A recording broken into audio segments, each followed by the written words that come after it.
Je suis au ministère de l'Agriculture, Pêche, Élevage, Environnement et Développement. Regarde. Je crois que SASU, ou en parlant de SAPLOM, il fallait que cette structure intègre, ou ce portefeuille intègre normalement le ministère de l'Agriculture. Parce qu'il ne parle que de l'agriculture. Mais ici, lorsque nous avons regardé dans le budget à notre intervention, il était envoyé au ministère de l'Ecofin, ou économie provinciale et finances. Comment est-ce que c'était une matière imposable ou c'est une taxation d'office? Si c'est une taxation d'office, c'est ce que je voudrais savoir. Nous avions posé la question autrefois au gouverneur de province sur la politique générale de SAPLOM, la politique agricole générale de SAPLOM. Je crois que nous n'avions pas eu cette réponse. Et vous l'avez invité ici par rapport à nos interventions pour un éclaircissement. A-t-il donné la réponse par rapport à ça? Et avions dit les dividendes dont il était question. S'agissait-il de quel dividende? Parce qu'on parlait d'un montant de 100 millions, dont lorsque nous pouvons suivre, vous en avez encore réduit. Et quelle serait l'assiette, la base légale de tout ce qui va se faire chez SASU? Merci, Honorable Président. Je suis à la page 11, indemnité de sortie. J'ai dit merci à l'Honorable Rebecca qui en avait vu aussi. L'indemnité de sortie ici, à moins que ce soit peut-être les rêves de frappe, au vu de tout ce que vous avez payé aussi à croiser, ici, c'est tous les cabinets. Tous les cabinets qui doivent bénéficier, il n'y a pas les autres membres. À mon humble avis, il n'y a pas à vous reprocher. C'est peut-être lorsqu'il faille corriger que nous puissions mettre ce qu'il faut pour tous les députés provinciaux et non quelques membres tels que vous les avez énumérés. Nous sommes à la page 16, point 2. Élaborer un répertoire provincial de l'impôt sur le revenu locatif.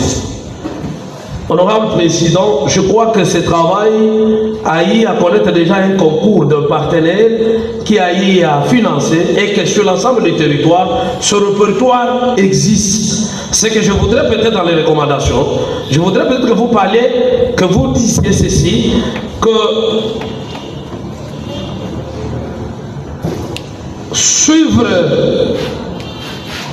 le répertoire provincial de l'impôt sur les revenus locatifs tel qu'est produit par le partenaire qui est l'accord.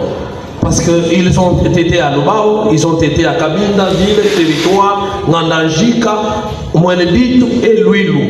Ils ont produit un répertoire fiable sur les impôts, sur les revenus locatifs.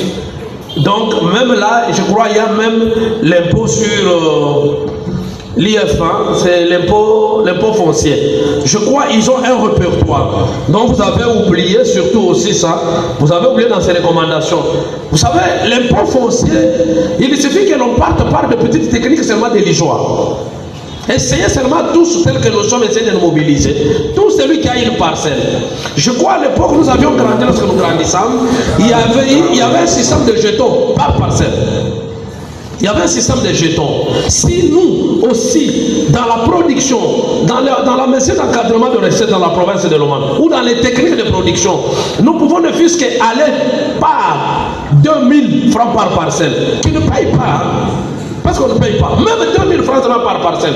Est-ce que Cabinda ici a moins de 5000 parcelles? Prenons 2000 fois 5000. Est-ce qu'on ne peut pas avoir l'argent? C'est un impôt foncier, il se paye annuellement. Vous allez à Lubao. Nous pouvons instaurer même un système de 500 francs les trimestres, oui. Je crois que c'est un montant déligeoire, mais que la population pourrait prendre avec légèreté, mais nous bénéficions de l'argent. C'est une technique. Mais je crois, il fallait, quand vous avez parlé du point 2, le point 3, moi je suggère que vous pouvez parler de l'impôt foncier. Merci. Je suis au point 5 sur la même page. Vous parlez mettre à la disposition des services d'assiette. Je crois que les services d'assiette travaillent concomitamment avec le ministère concerné. Il ne faudrait pas que nous prenions seulement le moyen comme ça, qu'on mette à la disposition des services d'assiette, sans que le ministère concerné ne puisse être attiré par ça. Moi, je pense, au lieu de parler des services d'assiette, c'est de mettre le moyen à la disposition des ministères concernés, à eux aussi, de faire appel aux services d'assiette pour cette mobilisation de recettes, afin que la province puisse gagner le fonds. Je suis à la dernière page, Honorable Président, la page 17, point 3. Rémunération du personnel doit être éclatée en traitement de base et primes. Confère page 12 et 13. Ce que nous attendions de vous, honorable président de la commission, excusez-moi président que je m'aide à adresser directement à lui, ce que nous attendons de la commission, honorable président, et que l'on présente l'état général, parce que le budget elle-même est en deux parties, recettes et dépenses. Mais si c'est en dépenses, vous devriez être plutôt plus explicite que de nous laisser nous en l'air. Il fallait répertorier tout ce qui a été fait. Heureusement que vous en avez reconnu et que nous devons tous travailler pour amender. La page 12 a essayé d'expliciter comment tous les personnels du gouvernorat seront pris en charge. Mais ici, ce point dont vous faites allusion dans les recommandations, je ne sais pas moi, oui, partie dépenses, vous parlez de la rémunération du personnel doit être éclaté. Il serait éclaté comment alors qu'il est déjà éclaté? C'est à vous de le démontrer, ou il fallait voir ce que vous avez vous revu pour que cela soit pris en compte au lieu de parler de l'éclatement. Des mesures que vous avez faites, de tout ce que vous avez pris dans la commission, dans ces toilettages, normalement c'est d'obliger, de recommander au gouverneur de prendre en compte toutes nos recommandations, et ici on en fait déjà dans la plénière. Je suis au dernier point de la page 17.6.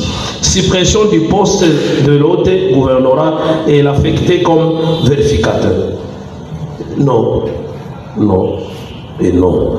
Parce que même le président de l'Assemblée provinciale, il est l'ordonnateur principal. Ici, celui qui joue le rôle aussi d'un ordonnateur, c'est le chef de division à la question. Avec les questions, bien sûr.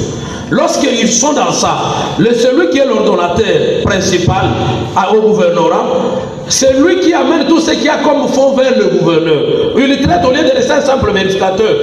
Au moins, nous pouvons, moi j'ai aimé, il y a une phrase qui dit et l'affecter comme vérificateur suivant son affectation. Là, je m'abstiens. Si il a été envoyé comme vérificateur, restons dans la légalité. Là, je suis d'accord. Mais s'il n'a pas été envoyé comme vérificateur et qu'il est laudé et que cela émane de nous, moi je m'inscris encore et je voudrais proposer qu'on le laisse comme tel, appelé comme OD, parce qu'il agit concomitamment avec le gouverneur, et les comptables de dépenses, lui ne pourrait pas se substituer à OD.